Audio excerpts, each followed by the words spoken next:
என்ன பிளான் பார்த்தீங்கன்னா, இவங்களுடைய தங்கு விடுதி இருக்கு இல்லையா, அதை பற்றி ஆன்லைனில் நெகட்டிவ் ரிவ்யூ கொடுக்கறது தான் இவங்களுடைய பிளானே. நைட்டு இவங்களாம் ஜாலியாக பேசி சாப்பிட்டுட்டு இருக்காங்களா, அப்போ அம்மா வந்து ஃபோனை பார்க்குறாங்க. பார்த்தா நிறைய நெகட்டிவ் கமெண்ட்டாக வந்திருக்குது. இதை ஹீரோனிக்கிட்டையுமே காமிக்கிறாங்க. நம்ம ஈச்சனுமே பார்க்குறான். ஆண்டி கவலைப்படாதீங்க, நான் ஹெல்ப் பண்ணுறேன் அப்படின்னு வந்த நெகட்டிவ் கமெண்ட்டுக்குலாம் இவன் ரிப்ளை கமெண்ட் அனுப்பிட்டு இருக்கான். இங்கே ஹீரோனியை பார்த்தீங்கன்னா அஃபிகிட்ட சொல்லியிருப்பா போல, யார் இந்த மாதிரி நெகட்டிவ் கமெண்ட்லாம் போஸ்ட் பண்ணியிருக்கா அப்படின்னு கண்டுபிடிக்க சொல்லியிருக்கிறா. உடனே அஃபையுமே ஹேக் பண்ணி கண்டுபிடிச்சிடும் போல, அந்த மியலின் பொண்ணு தான் இந்த மாதிரி வேலையை பார்த்து விட்டுருக்குன்னு. அவளுக்கு இருக்குதுல்ல அப்படின்னு நினைக்கிறா. இங்க நம்ம ஈச்சனை பார்த்தீங்கன்னா இன்னுமே நெகட்டிவ் கமெண்ட்டுக்கு ரிப்ளை மெசேஜ் அனுப்பிட்டு தான் இருக்கான். அப்போ என்ன ஆகுதுன்னா, ஆன்லைன்ல உள்ள எல்லா நெகட்டிவ் கமெண்ட்டும் காணாம போயிருது. இவங்களுக்கு ஒண்ணுமே புரியல, எப்படி காணாம போச்சு அப்படின்னு கொஞ்சம் ஷாக் ஆகுறாங்க. ஆக்சுவலி இந்த வேலையை பார்த்து விட்டதே நம்ம ஹீரோனி தான். பார்த்து விட்டுட்டு அப்படியே கேஷுவலா நடந்து வருவா ஈச்சன் கிட்ட. இப்படி நெகட்டிவ் கமெண்ட் பண்றாங்க இல்லையா, அந்த மாதிரி பீப்புள்ஸ்க்குலாம் நம்ம ரிப்ளை மெசேஜ் பண்ணக்கூடாது, அவங்கள அப்படியே இக்னோர் பண்ணிடணும், புரியுதா அப்படின்னு ஒரு நல்ல அட்வைஸ் தான் பண்றா. அப்படியே மறுநாள் ஸ்கூல்ல இந்த மியூலின் பொண்ணை மட்டும் உள்ளே விட மாட்டுக்காங்க. எதுக்குன்னு பார்த்தீங்கன்னா, அவளை ஃபயர் பண்ணியாச்சு போல. அறிவிப்பு பலைகளெல்லாம் ஒட்டி போட்டிருக்கு.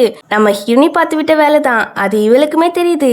உனக்கு ஒரு சான்ஸ் தந்தேன் பொழிச்சு போட்டுன்னு, ஆனா நீ மறுபடியும் பிரச்சனை இழுத்துட்டு தான் இருக்கா, அதான் இப்படி பண்ணேன், மறுபடியும் என் ஃபேமிலி டிஸ்டர்ப் பண்ணாத அப்படின்னு மிரட்டிட்டு போவா. இவளுக்குன்னா செம கடுப்பாகுது. அப்படியே வீட்டுக்கு போனா அவங்க அப்பா செமையா அடிக்கிறாங்க.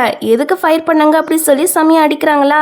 உடனே ஆவா, உங்களே ஃபயர் பண்ணி தானே வீட்டுல வச்சிருக்கு, ஏதாட்டும் ஜாப் கண்டுபிடிச்சிங்களா, அதை விட்டுட்டு என்ன அடிக்கிறீங்க அப்படின்னு சொல்லி ரூடா பேசவும் அவங்க அப்பா மறுபடியும் அடிக்க வருவாங்களா. அப்ப அந்த டைம்ல அவங்களுக்கு ஒரு ஃபோன் கால் வருது. வேலைக்கு நீங்க செலக்ட் ஆயிட்டீங்க அப்படின்னு அதை பொண்ணுகிட்ட சொல்லவும் அவ என்ன ஜாப் அப்படி சொல்லி கேட்குறா. இவரும் டிரைவர் அப்படின்னு மூஞ்ச சுழிச்சிட்டே சொல்றாரு. அப்புறம் மறுநாள் டிரைவர் வேலைக்கு தான் போறாங்க. யாருக்குன்னு பாத்தீங்கன்னா இந்த ருவானுக்கு தான். ருவானுக்கு தெரியும் இவர் அப்பா கூட வேலை பார்த்த ஆளுன்னு, அதனால தான் டிரைவரா சேர்த்திருப்பாங்க. அதுக்கப்புறம் ஸ்கூல்ல தான் காட்டுறாங்க, நம்ம ஹிர்னி வந்து எக்ஸாம்ல ஃபெயில் ஆயிட்டா போல. அதான் டீச்சர் வந்து அவளை போட்டு திட்டுறாங்க. முன்னாடிலாம் டாப் 3க்குள்ள வருவேன், இப்ப கடைசி, இனிமே இப்பெல்லாம் பண்ணக்கூடாது, நல்லா படிக்கணும், இதுல சைன் வாங்கிட்டு வா உன் பேரண்ட்ஸ் கிட்ட அப்படின்னு சொல்லி ரேங்க் கார்டை கொடுப்பாங்க. ஹீரோனிக்கா, என் தங்கச்சி மெமரிஸ் எல்லாம் எனக்கு ஞாபகம் இருக்கு, ஆனா அவளுடைய நாலேஜ் தான் எனக்கு இல்லை அப்படின்னு சொல்லி புலம்புறா. அப்புறம் 2 லேடி வந்து பேசிட்டு போறாங்க. உன் பொண்ணு லாஸ்ட் ரேங்க் தானே, அவளுக்கு ஒர்க்கெல்லாம் கிடைக்க வாய்ப்பே இல்லை. சூட பொண்ணை பாரு, அவ எப்போதும் எக்ஸாம்ல ஃபெயிலே ஆக மாட்டா, டாப் 3க்குள்ள தான் வருவா, அந்த பொண்ணுக்கு தான் வேலை கிடைக்கும் அப்படின்னு பேசிட்டு வரும்போது கரெக்டா அம்மா வந்துடுறாங்க. ஆமா, நீங்க சொல்றது கரெக்ட் தான், என் பொண்ணோட ரேங்க் கார்டை பார்த்தாலே எனக்கு செம ஹாப்பியா இருக்கும், ஏன்னா அவ வந்து எப்போதுமே டாப் 3க்குள்ள தான் வருவா அப்படின்னு பேசிட்டு போவாங்களா. இதை ஹீரோனியுமே கேட்டுறா. இதை எப்படி அம்மா கிட்ட காட்டுறது அப்படின்னு ரொம்ப குழப்பத்திலே நிக்கிறா. அப்புறம் நேரா கிளம்பி ஆஃபையை தான் பார்க்க வந்திருக்கிறா. ஆஃபை கிட்ட எல்லா விஷயத்தையும் சொல்லிட்டா போல. அதுக்கு ஆஃபையோ, உனக்கு சூஸ் பண்ண 2 பாதை இருக்கு, ஒன்னு நல்லா படிக்கணும், 2வது படிக்காம இப்படி இருக்க வேண்டியதுதான். படிக்குன்னு தோணுச்சுன்னா அதுக்கு ஒரு நல்ல டியூட்டரை அரேஞ்ச் பண்ணா போதும், நல்லா படிச்சிடலாம். நீ எந்த பாதையை சூஸ் பண்ண போறா அப்படின்னு சொல்லி கேட்டா, 2வது தான், இப்படி இருந்துட வேண்டியதுதான், படிப்புக்கும் நமக்கும் ரொம்ப தூரம்ப்பா அப்படின்னு சொல்லிட்டு நேரா வீட்டுக்கு வந்து தைரியமா அந்த ரிப்போர்ட் கார்டை காட்டுறா. கண்டிப்பா அப்பம்மா இந்த மார்க்கை பார்த்துட்டு என் மேல கோவம் தான் பட போறாங்க அப்படின்னு இவ கொஞ்சம் நெர்வஸா இருந்துட்டு இருக்கா. ஆனா அப்பா அம்மா கோவம்லாம் படல. எல்லாரும் சில டைம் மிஸ்டேக் பண்ணதான் செய்வாங்க, ஒருக்கா ஃபெயில் ஆனாலும் ஒரு பிரச்சனை இல்லை, நெக்ஸ்ட் டைம் பார்த்துக்கலாம் அப்படின்னு ரொம்ப என்கரேஜ் பண்ற விதமா தான் பேசுறாங்க. எங்களுக்கு நீ ஹாப்பியா ஹெல்த்தியா ஃபன்னா இருந்தாலே போதும் அப்படின்னு ரொம்ப ஆறுதலா பேசவும் ஹீரோனிக்கே கொஞ்சம் ஷாக்கா தான் இருக்கு. சரி அப்பா அம்மா அப்படின்னு அவ அங்கிருந்து போயிடா. நம்ம பொண்ணு ஏதோ ஒரு விஷயத்த மனசுக்குள்ள பூட்டி வச்சு கஷ்டப்படுற போல, எதுவும் வெளியே சொல்ல மாட்டுக்கா. ஒருவேளை படிப்புன்னு ப்ரெஷர்ல இருக்காளோ. நம்ம தான் படிப்பு விஷயத்துல அவளை ப்ரெஷரே பண்ண மாட்டோமே, இத்தனை ரேங்க் தான் எடுக்கணும் அப்படி சொல்லி ப்ரெஷரே பண்ண மாட்டோம். அப்படி இருக்கும்போது அவ எப்படி கம்மியான மார்க் எடுத்திருப்பா, இப்படியே போனா அவளுடைய ஃபியூச்சர் என்ன ஆகுறது அப்படின்னு அம்மா கொஞ்சம் கவலைப்படுவாங்களா. உடனே அப்பாவோ, கவலைப்படாத, நான் என் பாஸ் கிட்ட சொல்லி ஓவர் டைம் ஒர்க் பார்த்து நிறைய சம்பாதிக்கிறேன், அது நம்ம பொண்ணு ஓய்வு காலத்துக்கு ரொம்ப யூஸ்ஃபுல்லா இருக்கும் அப்படின்னு சொல்லும்போது, அப்போ நானும் தங்கு விடுதலே நிறைய கஸ்டமர் கொண்டு வந்து நிறைய சம்பாதிக்க போறேன் அப்படின்னு அம்மாவும் அப்பாவும் தான் பொண்ணுக்காக இப்பமேலேருந்து ஃபியூச்சர் பிளான் போட ஆரம்பிச்சிட்டாங்க. தான் பொண்ணு வேலைக்கு போலனாலும் பரவாயில்ல, அவளுக்கு எந்த கஷ்டமும் வந்துடக்கூடாது அப்படின்னு அவங்க இப்பமேலேருந்து காசு சம்பாதிக்க ஆரம்பிக்கிறாங்க. இது அங்க வந்த ஹீரோனி காதுலயுமே விழுந்துருது. அவளுக்கு ரொம்பவே டச்சிங்கா இருக்குது. உடனே என்ன பண்றானா, அஃபைக்கு கால் பண்ணி டியூட்டரை அரேஞ்ச் பண்ண சொல்றா. அவனும் ஒரு டீச்சரை அரேஞ்ச் பண்ணிட்டான் போல. அவங்க, நீ இங்கிலீஷ்ல ஃபுல்லாவே கிராமர் மிஸ்டேக் தான் பண்றா, இதெல்லாம் சின்ன பிள்ளைங்களுக்கு கூட தெரியும், உன்ன மாதிரி முட்டால நான் பார்த்துருக்கவே கிடையாது, இனிமே உனக்குலாம் நான் டியூட்டர் எடுக்க மாட்டேன் அப்படின்னு சொல்லிட்டு அவங்க அங்கிருந்து கிளம்புறாங்க. ஹீரோனியோ டீச்சர் போகாதீங்க இருங்க அப்படின்னு சொல்லி கூப்பிட்றா. பட் அந்த டீச்சர் போயிருது. அதுக்கப்புறம் நம்ம ஹீரோனியை பார்த்தீங்கன்னா அவளுக்கே அவ மோட்டிவ் பண்ணிக்கிறா. நீ பிசினஸ் உமன், பிசினஸ் ஸ்டார்ட் பண்ணும்போது ஜீரோல இருந்து தான் ஸ்டார்ட் பண்ணா. அதுவே உன்னால முடிஞ்சிருக்குன்னா இதெல்லாம் ஏமாத்துறான், உன்னால கண்டிப்பா முடியும் அப்படின்னு எனி டைம் புக்கும் கைமா தான் இருந்து படிக்கிறா. தூக்கம் வந்தாலும் அவ தூங்கி தூங்கி தான் படிக்கிறா. இதை அம்மாமே பாக்குறாங்க. பார்த்துட்டு அதெல்லாம் மூடி வச்சுட்டு ஃபர்ஸ்ட் படுமா, தூக்கம் வந்தா தூங்கிடணும், எங்களுக்கும் ஹெல்த் தான் முக்கியம் அப்படின்னு சொல்றாங்க. ஆமாமா அம்மா சொல்றது கரெக்ட் தான், நீ புக்கை மூடி வச்சுட்டு தூங்கு அப்படின்னு அப்பா சொல்லிட்டு இருக்க. தம்பி காரணம் அக்கா நீ கஷ்டப்பட்டுலாம் படிக்காத, அதான் நான் இருக்கேன் இல்லையா, நான் படிச்சு பெரிய பையனா ஆன உன்னை நல்லா டேக்கர் பண்ணி பாத்துக்கிறேன் அப்படின்னு சொல்ல இதெல்லாம் கேட்கும்போது இவளுக்கு ரொம்பவே டச்சிங்கா இருக்கு. அதனாலவே மறுநாள் காலையிலேயே படிக்க உட்காந்துரா. உடனே எல்லாரும் வந்து இன்னைக்கு ஸ்கூலுக்குலாம் போக வேண்டாம், வெளியே ஃப்ரெஷ்ஷான காற்றை சுவாச்சிட்டு வருவோம், அப்படி வந்தோம்னா நம்ம மைண்ட் ரொம்ப ரிலாக்ஸாக இருக்கும் அப்படின்னு இப்போ ஃபேமிலியாக வெளியே ட்ரிப்புக்கு தான் ஹீரோனையும் கூப்பிட்டு போகிறாங்க. கூடவே ஈச்சனுமே போகிறான். ஆக்சுவலி ஈச்சன் தான் நம்ம ட்ராமாவோட ஹீரோ. இப்போ ட்ரிப்புக்குமே வந்தாச்சு. தான் பொண்ணு ஏதோ ஒரு டென்ஷனில் இருக்கா, அவள் மைண்டை ரிலாக்ஸ் பண்ண தான் இப்படி வெளியே கூப்பிட்டு வந்திருப்பாங்க. நம்ம ஹீரோனையும் எல்லா பேரண்ட்ஸும் படிக்கலன்னா அடிப்பாங்க, டார்ச்சர் பண்ணுவாங்க. ஆனால் என் பேரண்ட்ஸ் கொஞ்சம் வித்தியாசமாக தான் நடந்துக்கிறாங்க அப்படின்னு சொல்லிட்டு இருக்கேன். பிகாஸ் அவங்க உன் மேலே ரொம்பவே லவ் வச்சிருக்காங்க அப்படின்னு ஈச்சன் வந்து சொல்கிறான். சரி சரி உட்கார அப்படின்னு இப்போ ரெண்டு பேரும் உட்காந்து பேசிட்டு இருக்காங்க. நம்ம ஹீரோனியும் ஃப்ரூட்ஸ்லாம் கொடுப்பா, அப்புறம் தம்பியும் ஸ்நாக்ஸ்லாம் வந்து கொடுப்பான். நல்லா ஜாலியாக ட்ரிப்பை என்ஜாய் பண்ணிட்டு இருப்பாங்களா. இதெல்லாம் வயிற்றுச்சலா இந்த ருவான் பார்த்துட்டு இருக்கா.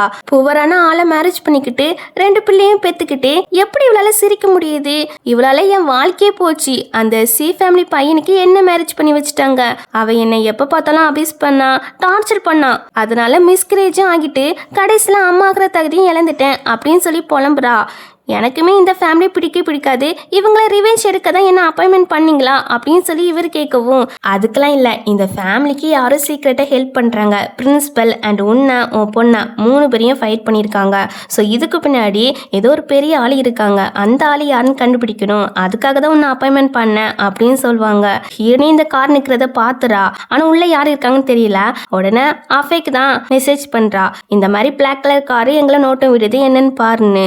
உடனே அவனுமே அது யாருன்னு கண்டுபிடிச்சிடான். நைட்டு ஹீரோனி கிட்ட சொல்றான், அதுவும் ஆன்ட்டியோட கார் தான். அவங்களுக்கு டவுட் வந்துட்டு இந்த ஃபேமிலிக்கு சீக்கிரட்டா யாரோ ஹெல்ப் பண்றாங்க அப்படின்னு டவுட் வந்துட்டு அப்படின்னு சொல்லும் போது, பரவாயில்ல என் ஆன்ட்டி கிளவரா தான் யோசிக்குது அப்படின்னு இவங்க ரெண்டு பேரும் பேசிட்டு இருப்பாங்க. தென் கட் பண்ணா அம்மா வந்து நம்ம ஹீரோனி போட்டோ இருக்கு இல்லையா, ஸோ அதை பார்த்து தான் ஃபீல் பண்றாங்க. அவளுக்கு இன்னைக்கு 26வது பிறந்த நாளாமா. எப்போதும் இந்த நாள்ல ஒரு கேக் வாங்கி தான் பொண்ணு நினைச்சு ப்ரேயர் பண்ணுவாங்களாமா. அதான் இப்பவும் ஒரு கேக் வாங்கிட்டு வந்துட்டு இருப்பாங்களா. அந்த டைம்ல நம்ம ஹீரோ வாரான். அவன் கேக்க பார்த்துட்டு என்னோட பிறந்தநாள் இன்னைக்கு தானே உங்களுக்கு தெரியுமா அப்படி சொல்லி கேட்குறான். இவங்களும் இல்லைன்னு சொல்ல வருவாங்க. அதுக்குள்ள அவன், என் பேரண்ட்ஸ் இறந்த பிறகு 10 வருஷமா என் பிறந்தநாளை யாரும் கொண்டாடினதே கிடையாது, இப்போ என் கூட ஃபேமிலியா நீங்க எல்லாரும் இருக்கீங்க இல்லையா, அதான் நானும் கேக் வாங்க வந்தேன் அப்படின்னு சொல்லிட்டு இருக்கேன். இதை கேட்டு இவங்க ரெண்டு பேருக்குமே கஷ்டமா இருக்கு. உடனே தான் பொண்ணுக்காக வாங்கினதை மறைச்சிட்டு உனக்காக தான் வாங்கினது, ஹாப்பி பர்த்டே அப்படின்னு விஷ் பண்றாங்க அம்மாவும் அப்பாவும். அவனுக்கு அதெல்லாம் பார்க்கும்போது ரொம்ப எமோஷ்னலா இருக்கு. தென் அங்கேருந்து 3 பேருமே வீட்டுக்கு வருவாங்களா. அப்போ ஹீரோனி கிட்ட, அங்கிள் ஆண்டி எனக்கு கேக் வாங்கி தந்திருக்காங்களே அப்படின்னு சொல்லும்போது, சூப்பர் இன்னைக்கு தான் உன்னோட பிறந்தநாளா அப்படின்னு அவ பிறந்தநாள் விஷ் பண்றா. உனக்கே தெரியாதா, அப்போ அங்கிள் ஆண்டிக்கு எப்படி தெரிஞ்சிச்சு அப்படின்னு சொல்லி கேட்கும்போது உடனே அம்மா சமாளிக்க ஆரம்பிக்கிறாங்க. மறந்துட்டியா, கஸ்டமர் டீடைல்ஸ்ல உன்னோட டேட் ஆஃப் பர்த்லாம் நாங்க வாங்கணும் இல்லையா, அதை வச்சுதான் தெரிஞ்சுக்கிட்டோம் அப்படின்னு சொல்லி சமாளிக்கிறாங்க. ஏன்னா உண்மையை சொல்லி அவன் மனசு கஷ்டப்படுத்த வேண்டாம்னு நினைக்கிறாங்க. இப்போ பிறந்தநாள் தான் செலிப்ரேட் பண்ண போறாங்களா. அப்போ ஹீரோ பார்க்குறான், மெழுகுவர்த்தி வந்து 26ன்னு இருக்கு, எனக்கு 20 தானே ஆகுது, இது 26 இருக்குது அப்படின்னு சொல்லி கேட்கறதுக்கு, சாரிப்பா தெரியாம வாங்கிட்டு வந்துட்டோம் அப்படி சொல்லி சமாளிக்கிறாங்க. அப்படியானா அவனும் அதை பெருசா எடுத்துக்கல. பட் ஹீரோனுக்கு கொஞ்சம் டவுட் வர ஆரம்பிச்சிட்டு இவங்க ரெண்டு பேரும் நடந்துக்கிற விதத்தை வச்சியே, இதை கண்டிப்பா ஈச்சனுக்கு வாங்கினது கிடையாது, நான் இப்போதைக்கு உயிரோட இருந்தா எனக்கு தான் 26 வயசு, அப்போ எனக்காக தான் இந்த கேக்கை வாங்கியிருக்காங்களா, அப்போ என்னோட உண்மையான பிறந்தநாள் இன்னைக்கு தானா அப்படின்னு ஹீரோனி கரெக்டாக கெஸ் பண்ணிட்டாங்க. உடனே அவங்க விஷ் கேட்க ஆரம்பிச்சிட்டாங்க, இப்படியே ஃபேமிலி கூட கடைசி வரைக்கும் இருக்கணும் அப்படின்னு. இப்போ இந்த பக்கம் ஈச்சனுமே விஷ் கேட்டுட்டு ஊத வருவானா. நம்ம ஹீரோனி அதுக்குள்ள ஊதிரா, யாங்கா இப்படி பண்ணா, இன்னைக்கு ஈச்சன் அண்ணனுக்கு தானே பிறந்தநாள், நீ எதுக்கு அவசரப்பட்டு ஊதுன அப்படின்னு தம்பிக்காரன் கேட்கும்போது இவளால என்ன சொல்ல முடியும், சாரி மட்டும் சொல்றா. பரவாயில்ல இதுவும் ஃபன்னா தான் இருக்கு, ஹீரோனி அவளுடைய 26 வயசு பிறந்தநாள இப்பவுமே செலிப்ரேட் பண்ணிட்டான்னு வச்சுக்கலாம் அப்படின்னு ஈச்சன் சொல்லிட்டு இருப்பான். ஸோ அப்படியே பிறந்தநாள் செலிப்ரேஷனும் முடியுது. அப்புறம் அம்மா அப்பா கிட்ட கேட்குறா, அது ஈச்சனுக்கு வாங்கின கேக் கிடையாது தானேன்னு. ஆமாம்மா, நீயும் இப்போ வளர்ந்துட்ட, இனிமே இதெல்லாம் மறைச்சு வைக்க முடியாது, உனக்கு ஒரு அக்கா உண்டு அப்படின்னு அம்மா வந்து முன்னாடி உள்ள ஃப்ளாஷ்பேக்கை தான் சொல்ல ஆரம்பிக்கிறாங்க. நானும் அப்பாவும் சைல்ட்ஹுட் ஸ்வீட் கார்டு 2 பேருமே ஒரு அழகான குழந்தைய பெற்று எடுத்தோம். ரொம்ப சந்தோஷமா இருந்தோம். ஆனா அது என் அப்பாவுக்கு பிடிக்கல. உடனே நிறைய அடியாட்களை கூப்பிட்டு வந்து என்ன மிரட்ட ஆரம்பிச்சிட்டாங்க. முன்னாடி சி ஃபேமிலிக்கும் உனக்கும் மேரேஜ் முடிவு பண்ணியிருந்து, அதனால நீ அவனை மேரேஜ் பண்ணிக்கோ, நான் இந்த குழந்தைய பத்திரமா பாத்துக்கிறேன், ஆனா நீ மேரேஜ் பண்ண மாட்டேன்னு அடம் பிடிச்சன்னு வச்சுக்கோவேன், எப்போதும் இந்த குழந்தைய உன்னால பார்க்க முடியாது அப்படின்னு மிரட்டிட்டு போயிருப்பாரு. இதனாலயே அம்மா வந்து தான் குழந்தை தான் வேணும் அப்படின்னு சி ஃபேமிலி பையன் கூட மேரேஜ் பண்ண தயாரானாங்க. கல்யாண நாளும் வருது. அம்மாக்கு இந்த கல்யாணத்துல சுத்தமா விருப்பமே இல்ல, வேற வழியே இல்லாம பண்ண போனாங்க. அப்போ ருவான் வந்து குழந்தைய காணோம் அப்படின்னு சொல்றாங்க. இதை கேட்டோன்னா அம்மாக்கு ரொம்பவே கஷ்டமாயிட்டு அப்படியே அழுதுட்டு இருப்பாங்களா. அப்ப அவங்க அப்பா வந்து குழந்தைய நான் எப்படியாட்டும் கண்டுபிடிச்சிறேன், நீ ஃபர்ஸ்ட் மேரேஜ் பண்ணு அப்படின்னு இறக்கமே இல்லாம சொல்றாங்க. என் பிள்ளைக்காக தான் நான் இந்த மேரேஜுக்கு ஒத்துக்கிட்டேன். இப்போ என் பிள்ளை இல்லாத போது நீங்க சொல்றதெல்லாம் நான் கேட்க மாட்டேன், நான் என் குழந்தைய தேட போறேன் அப்படின்னு அம்மா கல்யாணம் பண்ண மாட்டேன் அப்படின்னு சொல்லிட்டு அங்கேருந்து போயிடறாங்க. இவங்களுக்கு மாப்பிள்ளை வீட்டுல இருந்து ஃபோன் மேல ஃபோனா வருது. உடனே இவர் என்ன பண்றாருன்னா அக்காவை பாக்குறாரு, அதாவது ருவானை பாக்குறாரு. ருவான் தான் அக்கா, அம்மா வந்து தங்கச்சி. ஸோ அவங்கள பாக்குறாங்க.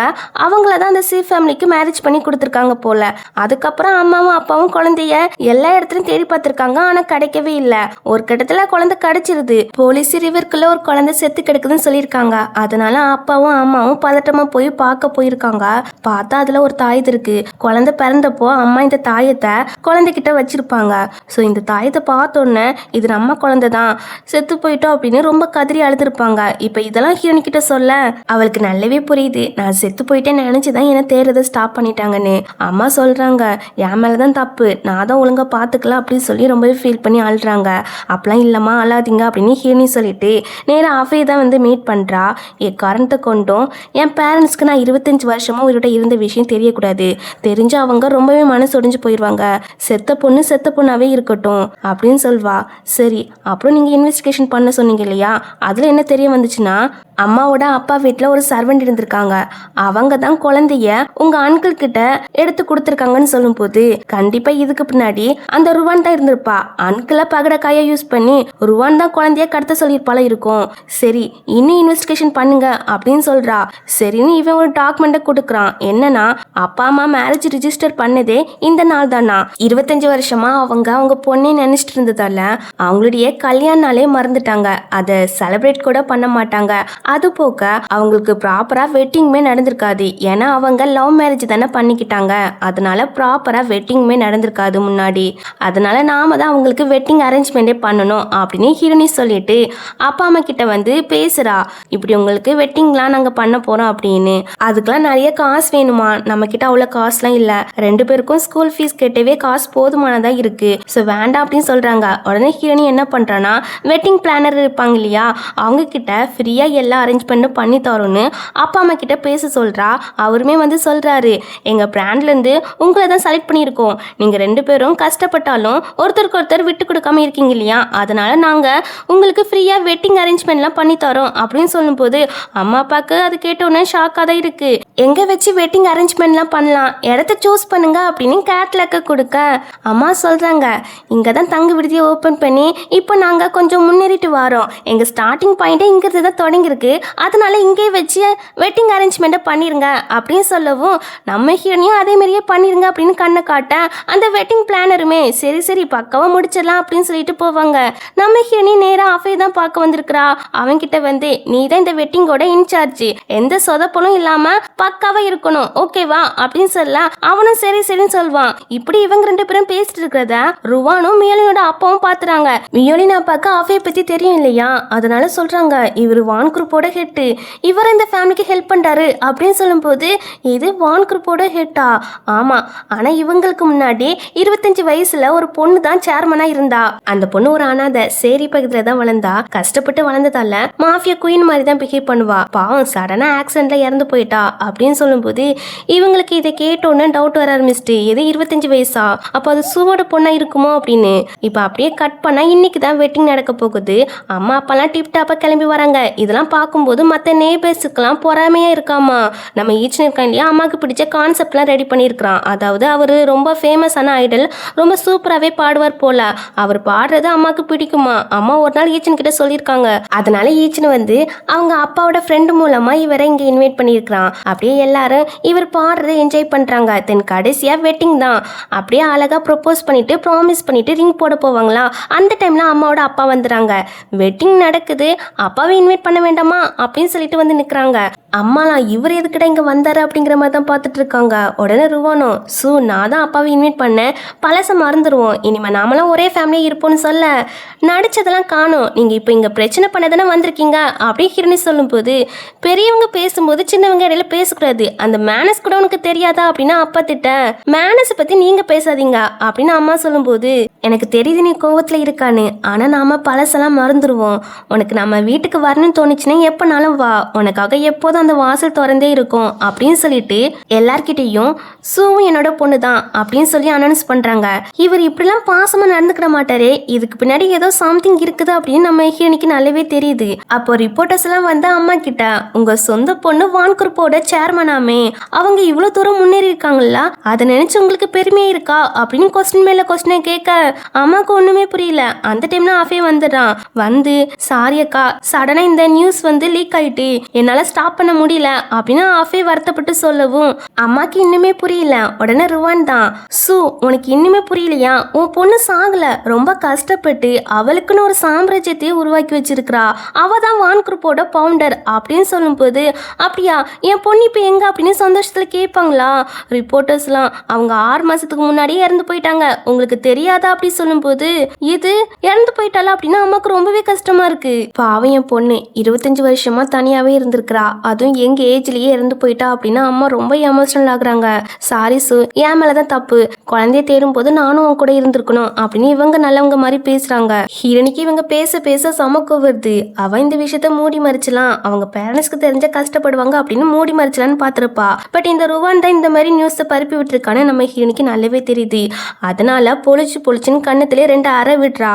ஃபங்க்ஷன் முடிஞ்ச பிறகு உன்னை பத்தி எல்லார்கிட்டையும் சொல்லிக்கலான்னு பார்த்தேன், ஆனா நீனே வாலண்டியரா வந்து உன் சாவை தேடிக்கிட்டா அப்படின்னு சொல்லவும், நான் என்ன பண்ண அப்படின்னா அவங்க தெரியாத மாதிரியே கேட்குறாங்க. நீ என்ன பண்ணியா அப்படின்னு அம்மாவோட பிரதரையும் அவங்க வீட்டில் வேலை செஞ்சிருப்பாங்க இல்லையா முன்னாடி சர்வெண்டா, அவங்களையும் எடுத்துட்டு வர சொல்றா. அதை பார்த்தோன்னே இவங்களுக்கு அள்ளி விட்டுருது. ஆக்சுவலி என்ன கதை அப்படின்னா, இந்த பிரதர் தான் சர்வன் கிட்ட காசு கொடுத்து அம்மாவோட குழந்தைய எடுத்துட்டு வர சொல்லியிருக்காரு. இப்போ இந்த விஷயத்துல இவங்க எல்லார்கிட்டையும் சொல்லவும், பாரு அவன் கிட்னாப் பண்ண சொல்லியிருக்கிறான், நான் கிடையாது, தேவையில்லாம என் மேல பழி போடாத, எதுக்கு என்ன நீ அடிச்சா அப்படி சொல்லும் போது, நான் கிட்னாப் பண்ணது உண்மைதான், பட் அதுக்கு ஐடியா கொடுத்ததே இந்த ருவான் தான். நான் கேம்பிங் விளையாண்டு நிறைய காசை இழந்துட்டேன், அப்பாக்கு தெரிஞ்சா திட்டுவாங்கன்னு ருவான் கிட்ட காசு கேட்டேன். அவன் என் கிட்ட காசு இல்லை, சூ கிட்ட கேளுன்னு சொன்னான். நான் சொன்னேன், சூ வந்து போறான ஆளை மேரேஜ் பண்ணியிருக்கிறா, அவகிட்டலாம் அவ்வளோ காசு இருக்காதுன்னு சொன்னேன். அதுக்கு ருவான் என்ன சொன்ன தெரியுமா, சூ இப்போ சி ஃபேமிலி விட்டு மருமகளா ஆக போறா, ஸோ அதனால அவளுக்கு நிறைய காசு கிடைக்கும், அவளுடைய பொண்ணை நீ கிட்னாப் பண்ணி பணம் கேட்டு பாரு, அவ பயந்து தந்துருவா அப்படின்னு ஐடியா தந்தா. அதனால தான் நானும் அந்த குட்டி குழந்தைய கிட்னாப் பண்ணேன். அப்படி கிட்னாப் பண்ணிட்டு போயிட்டு இருக்கும் போது இடையில சிகரெட் வாங்கலான்னு கடைக்கு போனேன். கடைக்கு போயிட்டு வந்து பார்த்தா குழந்தை காணோம். நான் தொலைக்குன்னு நினைக்கல, லைட்டா பயம் காட்டி காசை வாங்கின பிறகு அந்த குழந்தைய ரிட்டர்ன் கொடுத்துலான்னு தான் நினைச்சேன். ஆனா கடைசியில இப்படி நடந்துட்டு அப்படின்னு அவர் சொல்லும் போது, கார்ல இருந்து கிட்னாப் பண்ணது ருவான் தான் அப்படின்னு ஹீரோனி சொல்றா. போய் சொல்லாத, உங்ககிட்ட எவிடன்ஸ் இருக்குதா அப்படி சொல்லி கேட்டா, ஆமா இருக்குதா அப்படின்னு இப்போ சிசிடிவி ஃபுட்டேஜ் தான் காட்டுறாங்க, அதுல கிளியராகவே தெரியுது. பிரதர் காரை விட்டு போன பிறகு இவ வந்து அந்த குழந்தைய கிட்னாப் பண்ணிட்டு போயிருக்கா. இப்போ ஹீரோனியோ, முதல்ல இருந்தே நீ தான் இந்த மாதிரி பிளானை போட்டிருக்கா, ஏன்னா உனக்கு சி ஃபேமிலியில மேரேஜ் பண்ணிட்டு போகணும்னு ஆசை, அதுக்கு தானே இப்படி பண்ணான்னு சொல்லி கேட்டா, ஆமா அப்படிங்கிறா. எதுக்கிட்டே இப்படி பண்ணா, உன்னை மட்டும் தானே என் ஃபேமிலியா நினைச்சேன், ஆனா நீனே இப்படி பச்சை துரோகம் பண்ணியிருக்கிறா அப்படின்னு சொல்லி அம்மா கேட்கும் போது, எல்லாத்துக்கும் காரணம் நீ தான், சின்ன வயசுல இருந்தே உன்னதான் எல்லாருக்கும் பிடிச்சிருக்கு, படிக்கிறதுலயும் நீ தான் பெஸ்டா இருக்கா, எல்லாத்துலயும் நீ தான் பெஸ்டா இருக்கா, இதனாலேயே யாரும் என்ன மேரேஜ் பண்ணவே வரல, உன்னதான் போட்டு போட்டு மேரேஜ் பண்ண வந்தாங்க, அதான் உன் மேரேஜை எனக்கு சொந்தமாக்கலான்னு பிளான் போட்டேன்.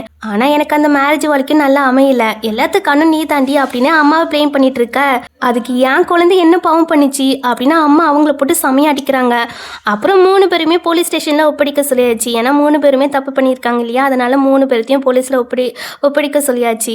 அம்மாவோட அப்பாவோ தப்பு பண்ணவங்களுக்கு தண்டனை கிடைச்சிட்டு அப்படின்னு அம்மா கிட்ட உறவு கொண்டாட வராங்க.